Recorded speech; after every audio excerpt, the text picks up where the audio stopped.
یہ کتنی عجیب بات ہے کہ بندے کو پسند تو خاتون کے گال کا تل ہوتا ہے، مگر اسے شادی پوری خاتون سے کرنا پڑتی ہے۔ اس ملک میں کنوارا رہنا بہت مشکل ہے۔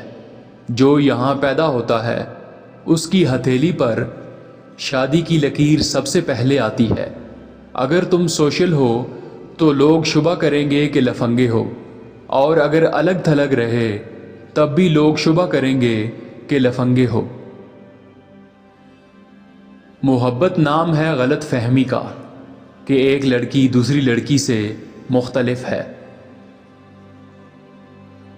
ذہین انسان بڑی مشکلوں سے عاشق ہوتے ہیں۔ اکثر مشاہدے میں آیا ہے کہ جو لوگ شادی سے پہلے پچھتاتے ہیں وہ شادی کے بعد بھی خوب پچھتاتے ہیں۔ خوبصورتی دیر پا نہیں ہوتی، جلد ہی مرجھا جاتی ہے، لیکن سادہ شکل کی یہ خوبی ہے کہ ہمیشہ سادہ شکل رہتی ہے۔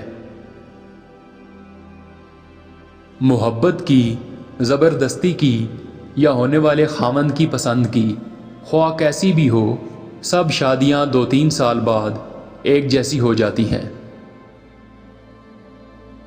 زندگی کی پہلی اور سچی محبت کا علاج زندگی کی دوسری سچی محبت ہے۔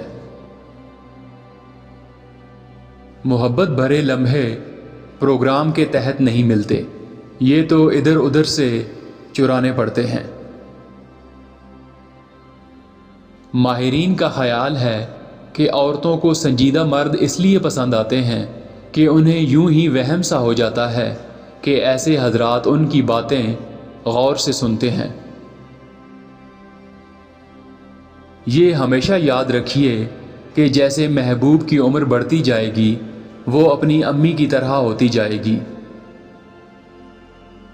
محبت میں خوش نصیب صرف ایک ہی قسم کے انسان رہتے ہیں، وہ ہیں کنوارے۔ لڑکی کو کسی نہ کسی طرح یہ باور کرا دو کہ وہ بے حد حسین ہے، اس کے بعد وہ تمہارے بقیہ جھوٹ بھی سچ مان لے گی۔ امریکی مزاحیہ ایکٹر گراؤچو مارکس یاد آتا ہے، جس نے بیوی کی اس شکایت پر کہ تم شادی کے بعد سرد مہری برتتے ہو یہ جواب دیا تھا کہ تمہیں یاد ہوگا میں نے پہلے ہی بتا دیا تھا کہ شادی شدہ عورتوں سے مجھے کوئی دلچسپی نہیں، سب ایک دوسرے کے کزن ہیں، ہم حضرت آدم کی اولاد ہیں۔